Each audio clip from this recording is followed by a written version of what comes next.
Grace Chen walked through the busy hallways of Westlake Arts Academy with a stack of papers balanced in her arms. Students rushed past, instrument cases bumping against her sides as she made her way to the main office. No one stopped to say hello. No one even looked at her. She was just part of the background, like the potted plants or the framed photographs on the walls. "Morning, Grace," said Denise, the front desk receptionist, without looking up from her computer. "Director Peterson needs those attendance reports by lunch." Grace nodded and settled at her small desk in the corner of the administration office. For 8 years she had worked here, filing papers, answering phones, and making coffee for important visitors. The pay was decent and the job was steady. That's what she told herself each morning when she put on her sensible shoes and simple clothes. What no one at Westlake knew was that Grace's hands could do more than type emails and organize files. They could make magic. As she sorted through the day's mail, she overheard 2 students talking outside her open door. "Did you hear Hiroshi Tanaka is performing at the fundraiser next month? My parents paid extra for front row seats," said a young girl, her voice dripping with pride. "He's the best pianist alive," her friend replied. "Professor Wilson says his technique is flawless." Grace smiled to herself. Hiroshi's left hand sometimes dragged ever so slightly in the third movement of Beethoven's Moonlight Sonata. Almost no one would notice, but she did. She had listened to his recordings hundreds of times, studying every note. At lunch, Grace ate alone in the small staff break room. The walls were thin enough that she could hear piano music floating down from the practice rooms above. A student was struggling with Chopin's Fantaisie Impromptu, hitting the same passage over and over. Without thinking, Grace's fingers began to move across the tabletop, playing invisible keys in perfect rhythm. "What are you doing?" Grace jumped, knocking over her water bottle. Professor Wilson, the head of the piano department, stood in the doorway watching her with curious eyes. "Nothing," Grace said, quickly wiping up the spill. "Just a nervous habit." The professor looked at her strangely but said nothing more as he filled his coffee mug and left. Grace let out a breath she didn't know she'd been holding. That evening, Grace took the bus home to the apartment she shared with her mother in the older part of town. Their building had peeling paint and unreliable heating, but the rent was affordable and the neighbors were kind. "How was your day, little one?" her mother called from her armchair when Grace walked through the door. At 78, Li Chen's body was failing her, but her mind remained sharp as ever. "Same as always, Ma," Grace answered, setting down her bags and kissing her mother's forehead. "Nothing changes at Westlake. Did you touch any of the pianos today?" her mother asked with a knowing smile. Grace laughed. "You know I'm not allowed to do that." "Such a waste," her mother said, shaking her head. "Your father would be so disappointed." Grace's father had been her first teacher, a concert pianist who never quite achieved the fame he deserved.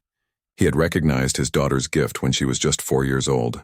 By 6, she could play pieces most adults struggled with. By 12, she was winning regional competitions. By 16, she had earned a scholarship to the prestigious Eastman School of Music. Then everything fell apart. Her father's sudden death left the family drowning in medical bills and debt. Her mother's health began to decline. The scholarship wasn't enough to cover living expenses. With no other choice, Grace had turned down her acceptance and found work instead. First at a grocery store, then as a receptionist, and finally at Westlake, where at least she could be close to music, even if she couldn't play it. After dinner, Grace helped her mother to bed, then sat down at the old upright piano squeezed into their tiny living room. It was badly out of tune with 2 broken keys and yellowed ivory, but it was her most prized possession.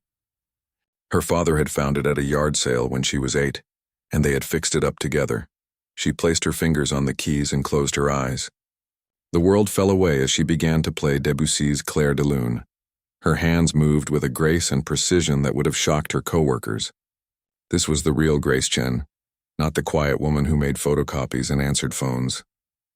For an hour, she played through her favorite pieces, ending with the third movement of Rachmaninoff's Piano Concerto No. 3, the piece she had been practicing for her conservatory audition when her father died. Even with the piano's limitations, the music filled their small apartment with beauty. "That was lovely," her mother said from the hallway, leaning on her walker. "But you should be playing for real audiences, not just your old mother." Grace sighed. "We've talked about this, Ma, that life isn't possible for me anymore." Your father always said hiding your gift was like keeping a star in a box. No matter how tightly you close the lid, light always finds a way out. Grace helped her mother back to bed thinking about those words. Once she had dreamed of concert halls and standing ovations. Now she was content with her quiet life. Or at least, that's what she told herself. The next morning at work, Grace noticed unusual activity in the administration office. Director Peterson was pacing back and forth, his face pale with worry as he talked on the phone. "What's happening?" Grace whispered to Denise. "Disaster," Denise replied. "Hiroshi Tanaka just canceled his performance at the fundraiser. Food poisoning or something. Peterson is freaking out because half the tickets were sold because of him, and all the big donors will be there expecting a world-class pianist." Throughout the day, tension built as staff members rushed in and out of emergency meetings. Grace kept her head down, filing papers and answering the constantly ringing phones. The annual fundraiser was Westlake's biggest event, raising money for scholarships and new facilities. Without a headlining performer, donations would suffer. At 4 o'clock, Director Peterson called an all-staff meeting in the main recital hall. Even the cleaning and maintenance crews were required to attend. Grace sat in the back row, hoping to remain invisible as always. "As you all know, we have a serious problem," Peterson announced, his voice echoing through the hall. "Maestro Tanaka is unable to perform at our gala next week. We've contacted every professional pianist in our network, but with such short notice, no one is available." Richard Blackwood, the Academy's wealthiest board member, stood up from the front row. His expensive suit and confident manner always made Grace uncomfortable. "What about one of your professors? Surely they could put together something presentable." "All of our faculty are already performing in the ensemble pieces," Peterson explained. "We need someone for the solo slot that opens the evening." "What about a talented student?" someone suggested. Professor Wilson shook his head. "Our most advanced students are already performing in the second half. None of them could prepare Tanaka's program in a week." Silence fell over the room. Grace stared at her hands folded in her lap, suddenly aware of how they itched to touch piano keys. A crazy idea began to form in her mind, but she quickly pushed it away. She hadn't performed in public in 15 years. "I have a suggestion," said Blackwood, his voice cutting through the quiet. He turned, his eyes scanning the crowd until they landed on Grace. "What about her?" "The secretary." All heads turned toward Grace. Her face burned hot as she felt every eye in the room on her. "Ms. Chen?" Director Peterson looked confused. "I don't understand." "I've seen her lingering around the practice rooms," Blackwood said with a smirk. "Always listening to the students play. I'm sure she's picked up something by now. It would be charming to have one of our staff perform. Show our donors how music touches everyone at Westlake." The suggestion wasn't meant kindly. Grace could hear the mockery in his voice. He didn't expect her to play well. He expected her to embarrass herself, to provide an amusing anecdote for the wealthy donors to laugh about later. "I don't think," Peterson began, but Grace surprised herself by standing up. "I can play," she said quietly, her voice barely carrying across the room. "You can?" Peterson looked shocked. "Yes." Her heart pounded so hard she thought it might break through her chest. "I can play the opening piece," whispers filled the hall. She saw Denise's mouth drop open in surprise. Professor Wilson was staring at her with narrowed eyes as if trying to solve a puzzle. "Well," said Blackwood, not bothering to hide his amusement, "this should be interesting. Let's let the secretary save our fundraiser."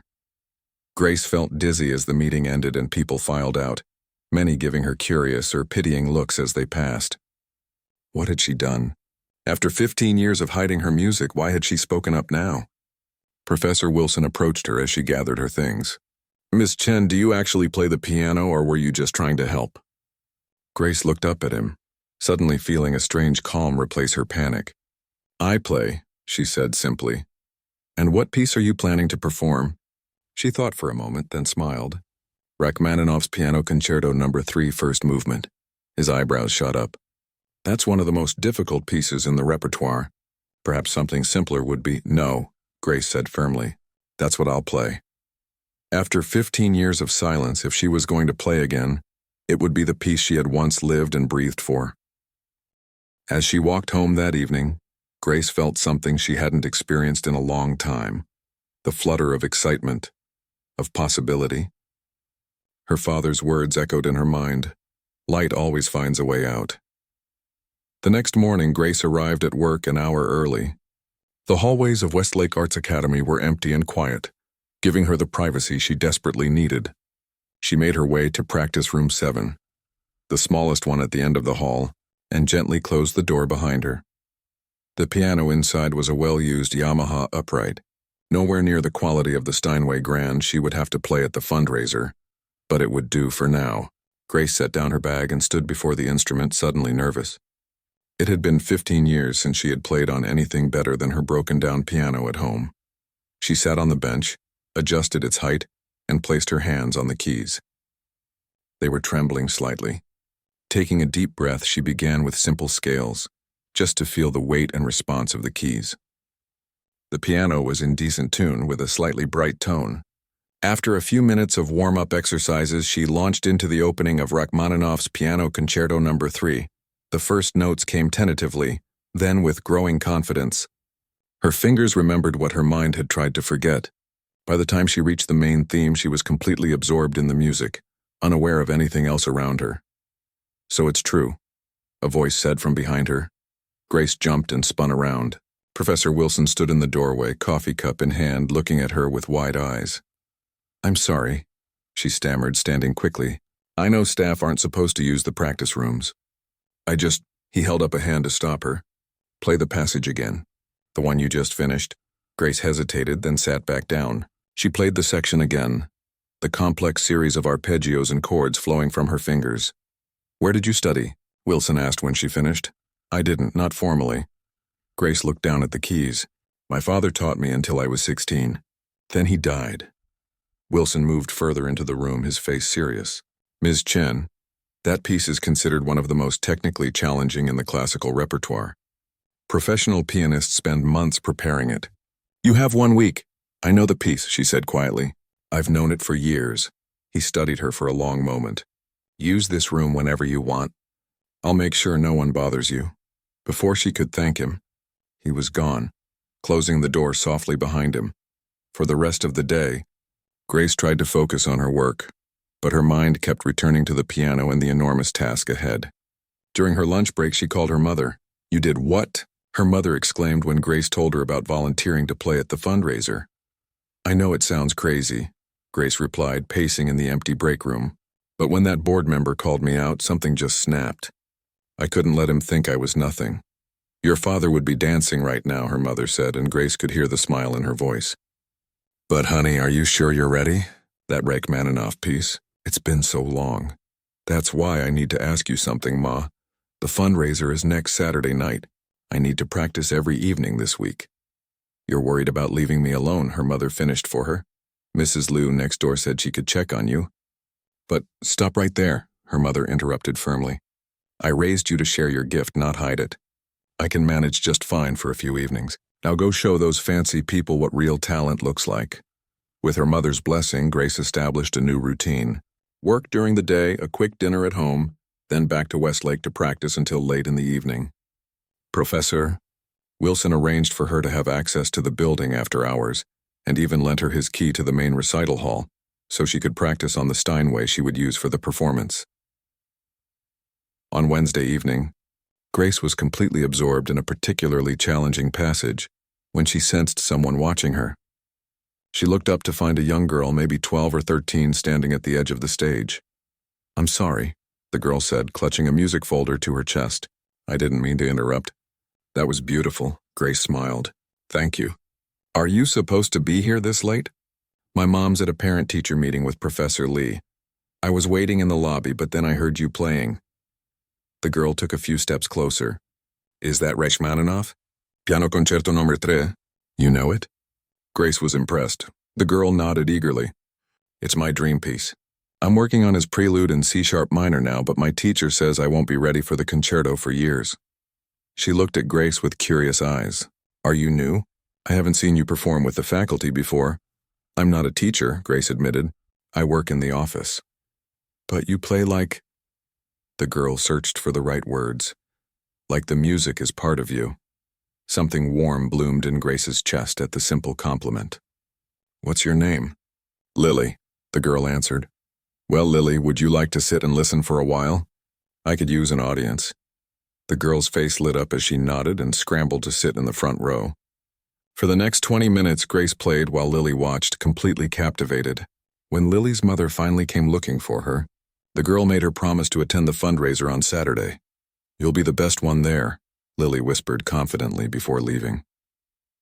By Friday, rumors about the secretary who plays piano had spread throughout Westlake. Students whispered as she passed in the hallways. Some of the faculty who had barely noticed her existence before now nodded hello, or asked how her practice was going. Director Peterson stopped by her desk to awkwardly confirm that she was still planning to perform. "Mr. Blackwood is very interested in your participation," he said, looking uncomfortable. "Are you sure you're prepared for this?" "It's not too late to choose something simpler." "I'll be ready," Grace assured him, though her stomach twisted with anxiety. She understood what the director wasn't saying. Blackwood was expecting a disaster, entertainment at her expense. That evening, Professor Wilson came to hear her play the full piece. He sat silently in the recital hall as she performed, his expression unreadable. When she finished, her heart pounding and hands slightly damp with sweat, he stood up and walked to the edge of the stage. "There's a story here," he said, looking up at her. "You play at a level that takes decades of training and performance experience. Yet you're working as an administrative assistant." Grace wiped her palms on her jeans. "Life doesn't always go as planned," she said simply. "No, it doesn't," he agreed. "But sometimes it gives you a second chance." He paused. "You're ready, Miss Chen. More than ready." The night of the fundraiser arrived too quickly. Grace stood backstage, peering through a gap in the curtains at the gathering crowd. The recital hall was filling with Westlake's wealthiest donors, board members, and music critics from around the city.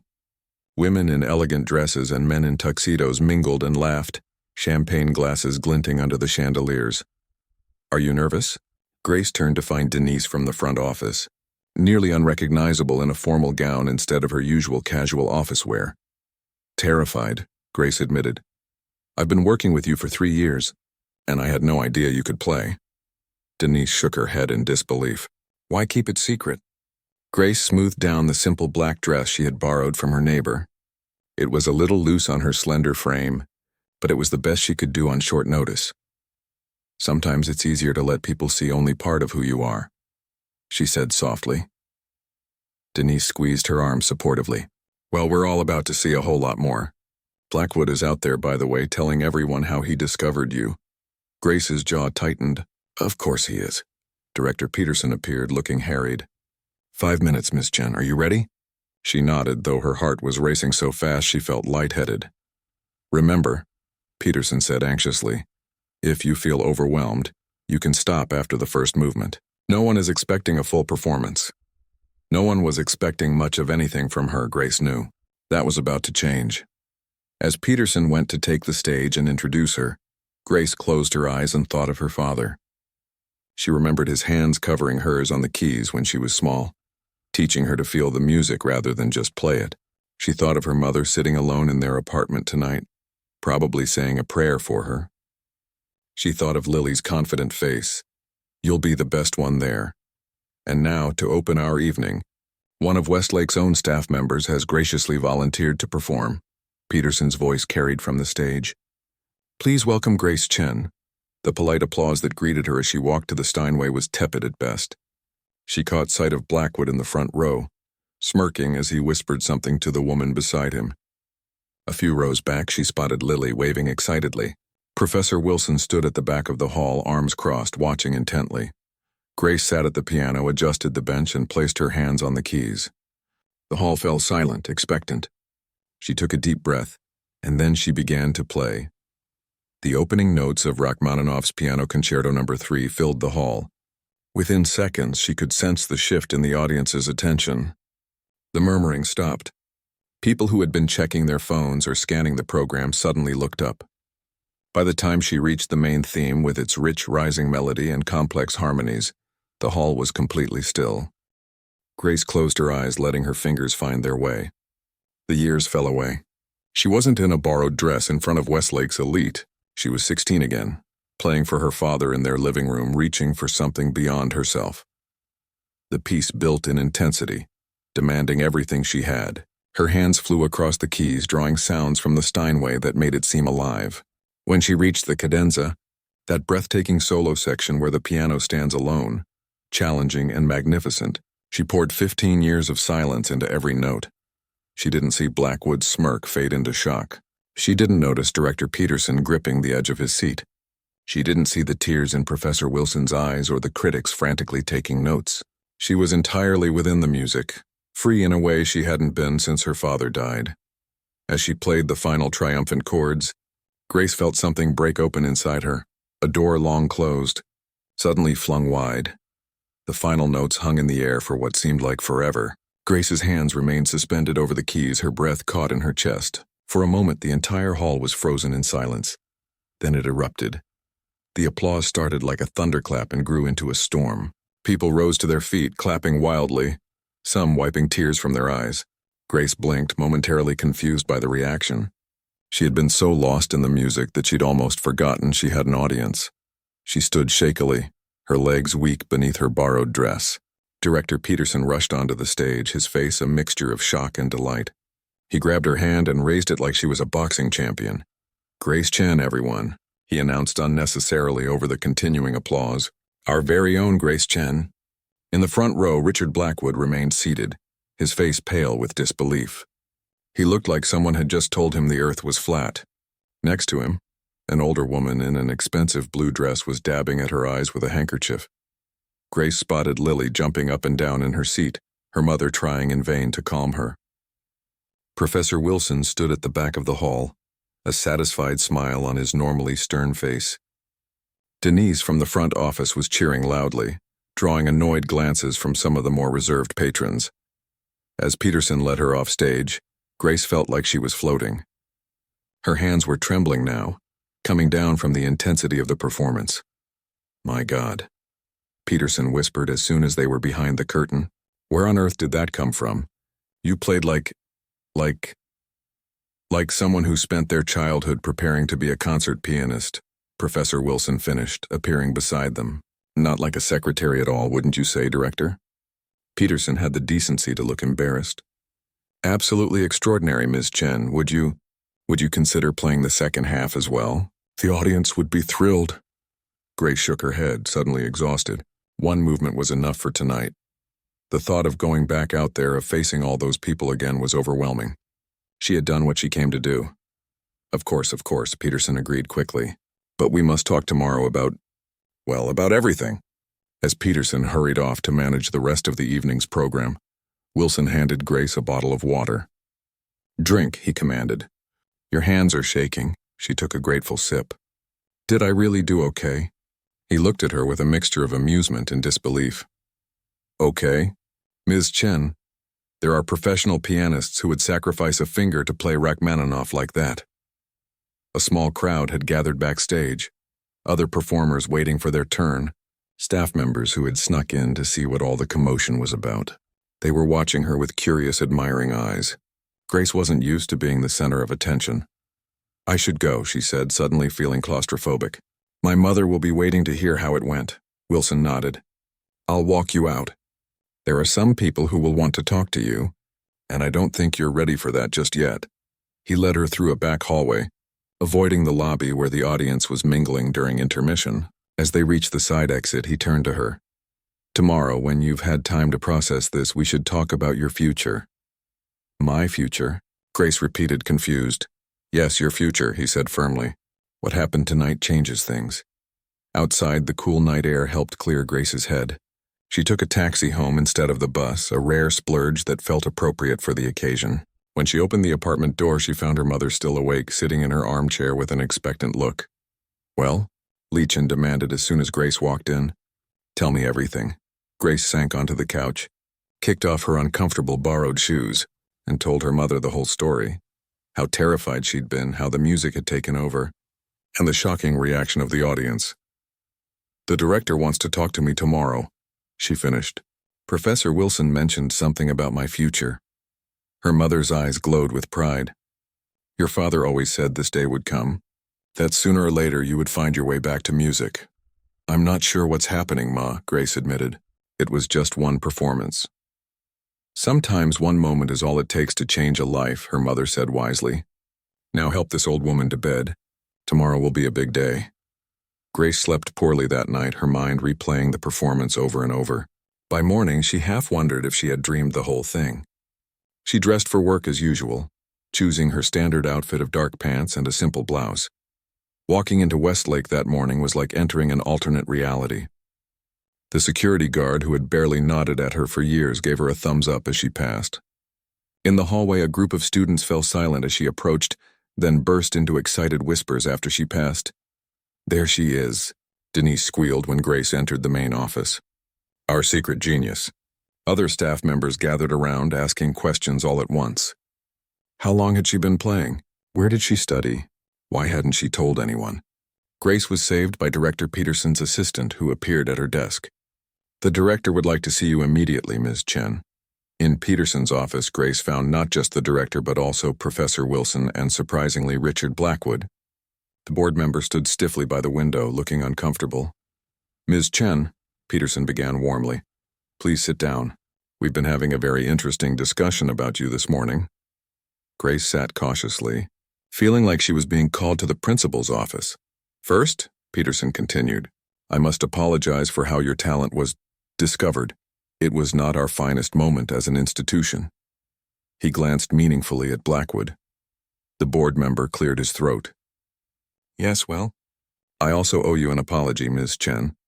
My suggestion that you perform was not made with the best intentions." "I am impressed by your abilities." The words seemed painful for him to say. Grace simply nodded, not trusting herself to respond politely. "Now," Peterson said brightly, "to more pleasant matters. Professor Wilson has made an extraordinary proposal." Wilson leaned forward. "Ms. Chen, Westlake is establishing a new position, artist in residence. It would involve some teaching, some performing, and a much higher salary than your current role. We would like to offer it to you." Grace stared at him in disbelief. "But I don't have a degree. I've never taught anyone." "Credentials can be overrated," Wilson said with a small smile. "What you did last night demonstrated more mastery than most of our faculty with multiple degrees." "This is highly irregular," Blackwood muttered, but without his usual confidence. "So was last night's performance," Wilson replied sharply. "Sometimes we must adapt to extraordinary circumstances." Grace's mind was spinning. "I would need to think about it. Talk to my mother." "Of course," Peterson said. "But there's more." The music critic from the City Herald was at the fundraiser. Her review is already online. He handed Grace his tablet. The headline read, "Hidden Genius, Administrative Assistant Stuns Elite Music Crowd with Virtuoso Performance." Grace scanned the article, her hands shaking slightly. Technical brilliance matched only by her emotional depth. Where has Grace Chen been hiding all these years? The most surprising musical revelation this city has seen in a decade. "My phone has been ringing all morning," Peterson said proudly. "Everyone wants to know about you." "There's also this," Wilson added, sliding a business card across the desk. "Thomas Green from Summit Records. He wants to talk to you about recording Rachmaninoff's complete piano works." Grace set down the tablet, suddenly feeling overwhelmed. "This is all happening very fast." "Fame often does," Wilson said gently. "But you don't have to decide anything today. Take some time." As Grace left the meeting and walked back to her desk, she noticed a small figure waiting near the water cooler. It was Lily, the young pianist she had met during her practice sessions. "You were amazing," Lily said, her eyes wide with admiration. "Everyone in my class is talking about you." "Thank you," Grace replied, touched by the girl's enthusiasm. Lily twisted her hands nervously. "I was wondering, would you if you're not too busy, would you give me piano lessons? My parents said they would pay whatever you ask." Grace started to explain that she wasn't a teacher, but stopped herself. Maybe she could be. The thought of helping young musicians like Lily, sharing what her father had taught her, it was appealing in a way she hadn't expected. "Let me think about it," she said instead. "Things are changing pretty quickly for me right now." Throughout the day, Grace tried to focus on her regular duties, but it was impossible. Students kept finding excuses to walk past her desk. 3 different faculty members who had never spoken to her before stopped by to introduce themselves. Her email inbox filled with messages from people she'd never met. By lunchtime, she needed to escape. She slipped out a side door and walked to the small park across from the academy. Sitting on a bench, she called her mother. "They offered me a job as artist in residence," she said after explaining the morning's events. And a record company wants to talk to me. And a student asked for lessons. And what do you want? Her mother asked simply. Grace watched a group of birds pecking at crumbs nearby. I don't know. I've been Grace the secretary for so long I'm not sure I remember how to be Grace the pianist. You never stopped being a pianist, her mother said firmly. You just stopped playing for others. I'm scared, Ma, Grace admitted. What if last night was just luck? What if I can't do it again? Her mother laughed softly. 15 years of practicing in our living room wasn't luck. That was preparation meeting opportunity. As Grace hung up the phone, she noticed a man watching her from across the park. After a moment's hesitation, he approached. He was older, distinguished-looking, with wire-rimmed glasses and a serious expression.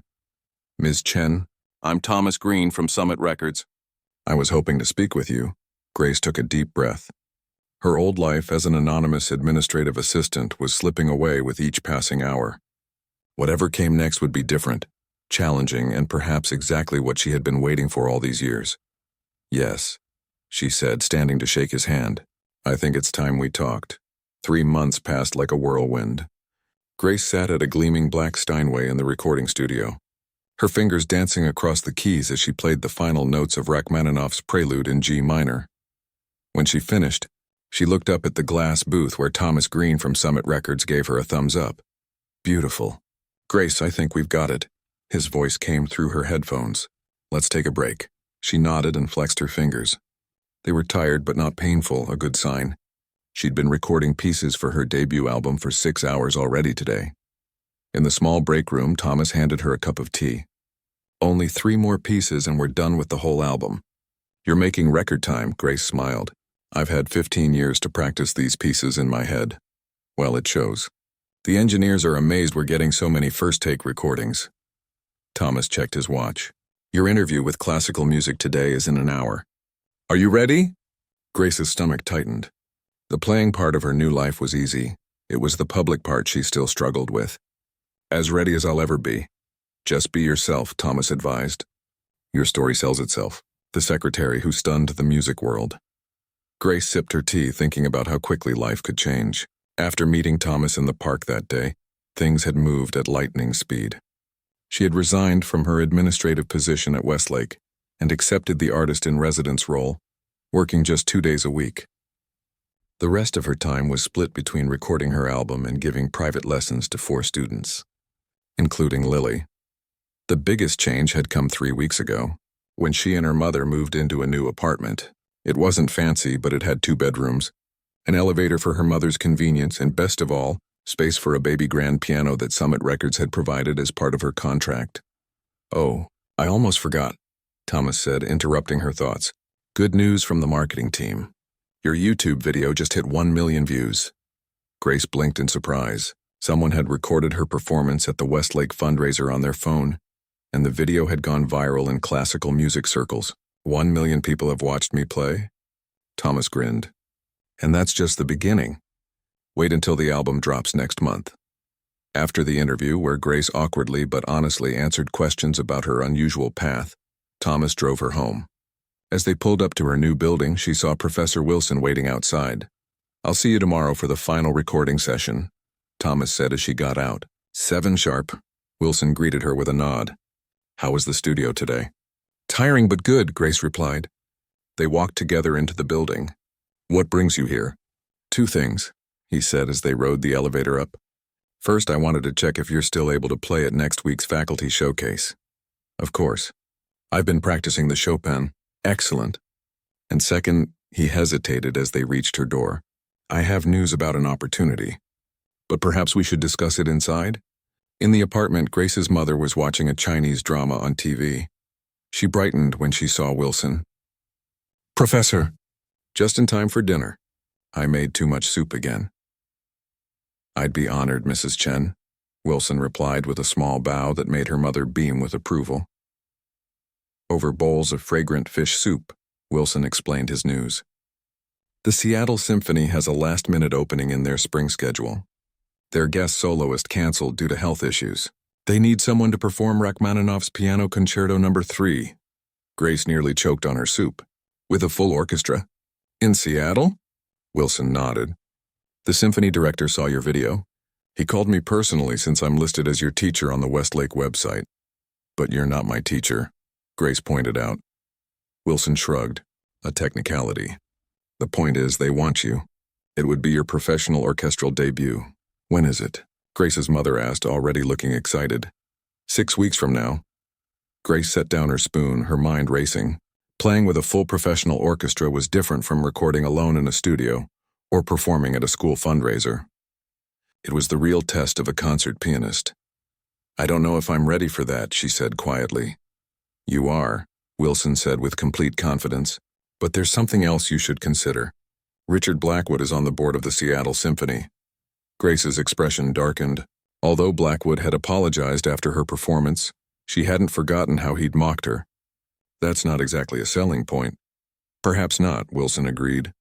But there would be a certain satisfaction in performing on his home turf, wouldn't you say? Her mother laughed. Your father would say it's a chance to show that man what real talent looks like, twice. Later that night, after Wilson had gone and her mother had gone to bed, Grace sat at her piano in the soft lamplight. She played through passages of the Rachmaninoff concerto, considering the offer. Playing with the Seattle Symphony would be a huge step. What if she failed? What if she froze under the pressure? But then again, what if she didn't? Her phone buzzed with a text. It was from Lily. Practice 2 hours today. Getting better at the Bach. Can't wait for our lesson tomorrow. Grace smiled. Teaching had become one of the unexpected joys of her new life.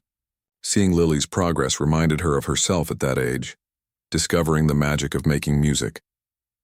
She made her decision and sent Wilson a text. Tell Seattle yes. The next 6 weeks were intense. Grace continued recording her album, taught her students, performed at the Westlake Faculty Showcase, and practiced relentlessly for Seattle.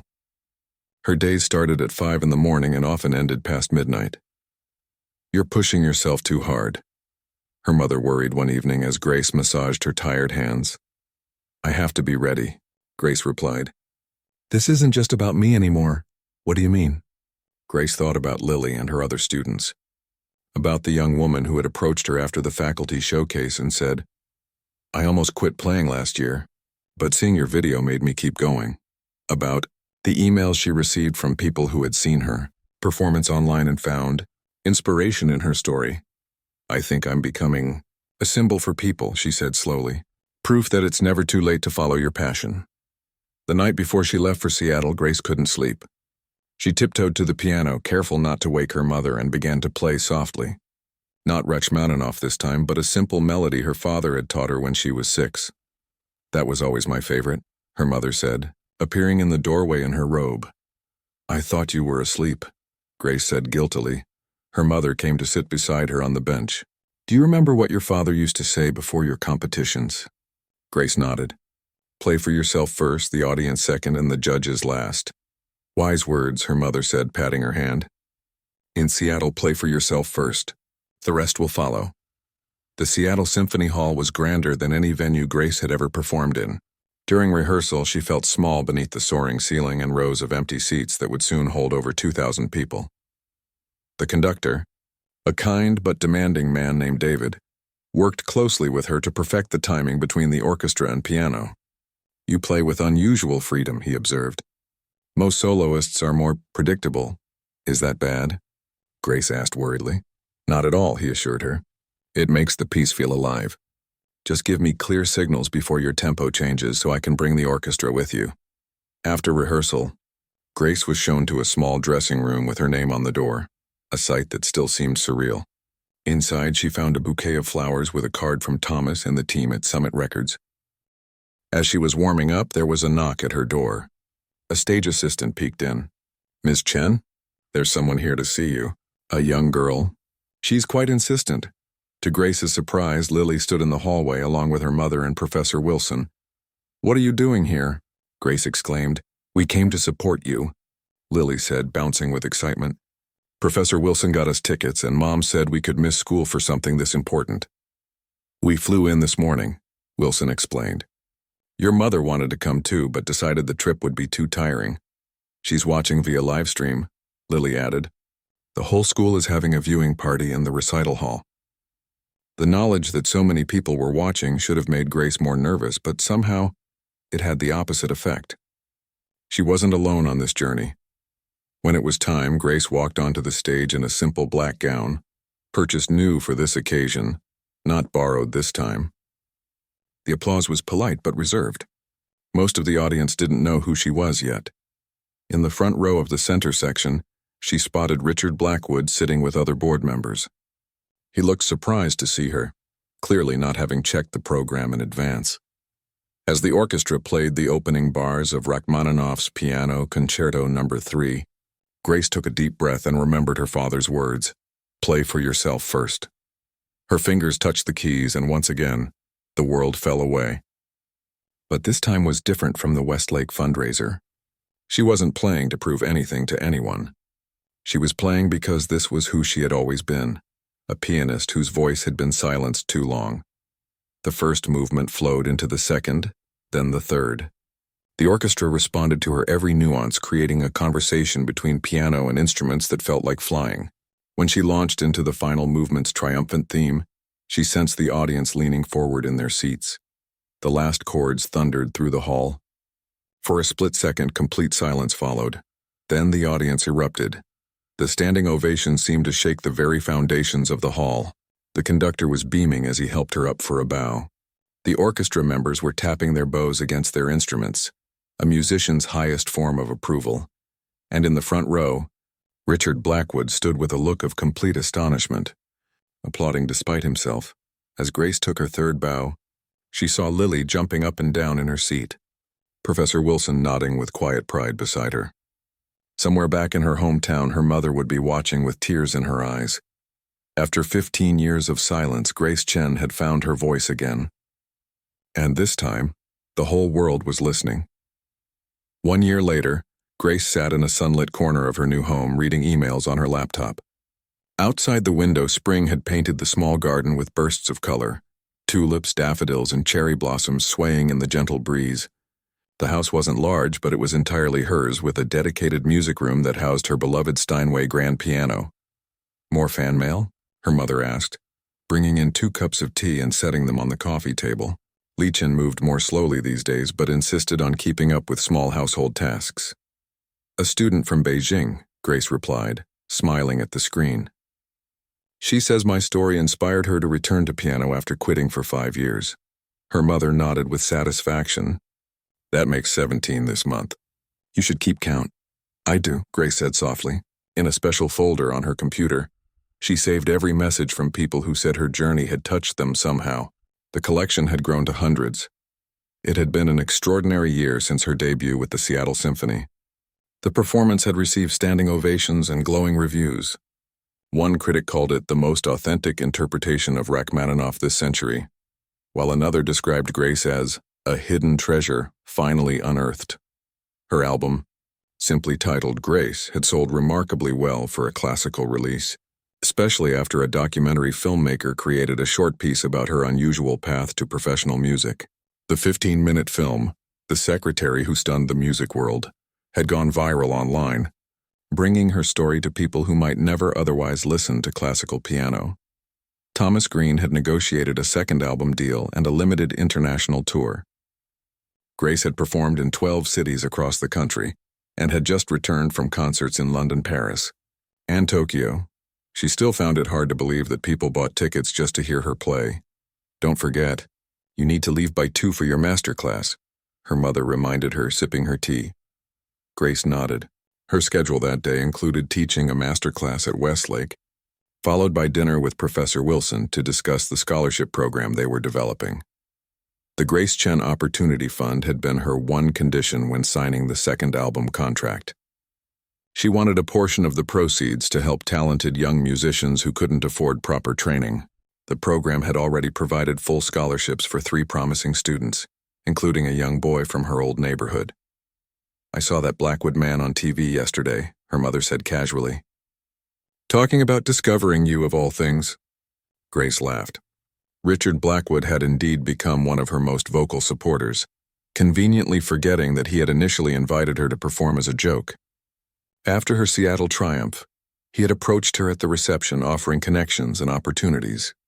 She had thanked him politely but declined, Some people rewrite history to make themselves look better, Grace said without bitterness. She had long since moved past her anger at Blackwood. Success was the best revenge, after all. The doorbell rang and her mother went to answer it. A moment later, Lily bounded into the room carrying sheet music and looking excited. "I got accepted," she exclaimed without preamble. "Juilliard's summer program. The letter came this morning." Grace stood to hug her youngest and most dedicated student. "I knew you would. Your audition piece was perfect." Lily had grown taller in the past year, now 14 and more focused than ever on her musical career. Under Grace's guidance, her talent had blossomed remarkably. "Mom says I can only go if you'll be one of the guest instructors," Lily said, looking worried. "Will you?" "Please say yes," Grace smiled. "As it happens, I already agreed to teach 2 weeks in July. I guess you're stuck with me even in New York." Lily's face lit up with relief and excitement. She put her music on the piano bench and pulled something from her backpack. A magazine with Grace's photo on the cover. "My dad bought every copy at the store," she said proudly. "Can you sign it for me?" Grace looked at the cover of Classical Musician magazine, still not quite used to seeing her own face in such contexts. The headline read, "Grace Chen, Redefining Classical Music's Boundaries." "I don't think I'm redefining anything," she said as she signed the magazine. "I'm just playing pieces that were written long before I was born." "But you play them differently," Lily insisted. "Everyone says so. You make them feel real." After Lily's lesson, Grace drove to Westlake for her master class. The school looked exactly the same as when she had worked there, yet everything felt different. Students nodded respectfully as she passed. Faculty members greeted her as an equal. She no longer blended into the background. The master class went well. 3 advanced students performed pieces they were preparing for conservatory auditions, and Grace offered guidance based on her own experiences. She found she enjoyed teaching almost as much as performing. Watching young musicians grow was deeply satisfying. "You have a gift for this," Professor Wilson told her afterward as they walked to a nearby restaurant for dinner. "Teaching, I mean. You explain technical concepts in emotional terms that students understand immediately." "I had a good teacher," Grace replied, thinking of her father. "He always said that perfect technique without feeling is just typing, not music." Over dinner, they finalized details for expanding the scholarship program. Wilson had been her steadfast ally throughout her rise to fame, never taking credit for discovering her, always pushing opportunities her way, and fiercely protecting her from those who sought to exploit her story. "I've been meaning to ask you something," Wilson said as they waited for dessert. "The International Conservatory Conference is looking for a keynote speaker for this fall. I submitted your name and they're very interested. The theme is unconventional paths in classical music." Grace hesitated. "I'm not much of a public speaker." "You don't give yourself enough credit," Wilson countered. "Besides, your story needs to be told by you, not just written about by others." Walking into her house that evening, Grace found her mother asleep in her armchair, the TV playing softly. On the screen was an interview Grace had given last month discussing her second album. She gently woke her mother and helped her to bed. Afterward, rather than going to sleep herself, Grace felt drawn to her piano. It was nearly midnight, but her mind was too active for rest. She sat at the bench and began to play, not Rachmaninoff or Chopin or any of the classical pieces from her repertoire, but something new, a melody that had been forming in her mind during her recent tour. Her fingers found harmonies that complemented the tune, building a framework around the central theme. Grace had never considered composition before. She had always been an interpreter of others' music, not a creator of her own. Yet somehow, after all that had happened, she felt a new kind of expression emerging. She played until nearly 2 in the morning, recording bits of the piece on her phone to remember later. When she finally went to bed, the melody followed her into her dreams. The next day, a Saturday, Grace had no performances or lessons scheduled. After breakfast, she sat with her mother in the garden, enjoying the spring sunshine. "I've been thinking," her mother said, watching a butterfly land on a nearby flower. "Your father would be so proud, but also not surprised. He always said you had a gift that couldn't stay hidden forever." Grace squeezed her mother's hand. "I wish he could have seen all this." "He can," her mother said simply. That afternoon, Grace received an email that made her heart skip. An invitation to perform at Carnegie Hall, not as part of a showcase or festival, but as the featured soloist for an entire evening. It was the opportunity most classical pianists spent their lives hoping for. She immediately called Thomas to confirm it was real. Very real, he assured her. They want you to perform the complete Rachmaninoff piano concertos over 2 nights. It's unprecedented for someone so early in their career. Later, Grace drove to the cemetery where her father was buried. She hadn't visited in several months due to her touring schedule. She brought fresh flowers and cleaned the fallen leaves from his headstone. I have news, she said aloud as she arranged the flowers. Carnegie Hall wants me to play. Can you believe it? The wind rustled through the trees overhead. I'm also writing something, she continued. My own music. It's not very good yet, but it's mine. I think you would like it.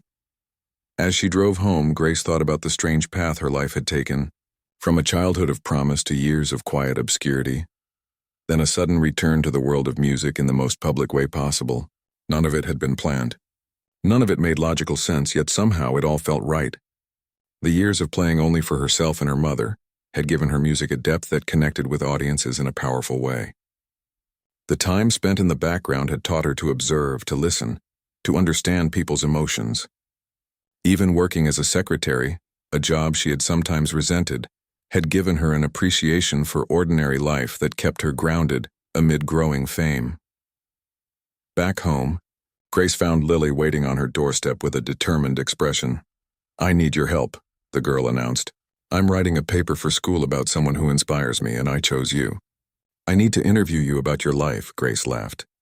There's not much to tell that isn't already in those articles you collect. Lily shook her head. Those are about what happened to you. I want to know about who you are. They sat in the garden while Lily asked her questions. The final one caught Grace by surprise. What would you say to someone who feels like they've missed their chance to follow their dream? Grace thought carefully before answering. I would tell them that time doesn't erase talent, that it's never too late to become who you were meant to be, and that sometimes the most beautiful music comes after the longest silence. As Lily wrote down her words, Grace looked around at her garden, her home, the piano visible through the window, all the fruits of a journey that had begun with a moment of courage in a staff meeting just 18 months ago. Some might call it a fairy tale. Grace preferred to think of it as finding her way back to herself.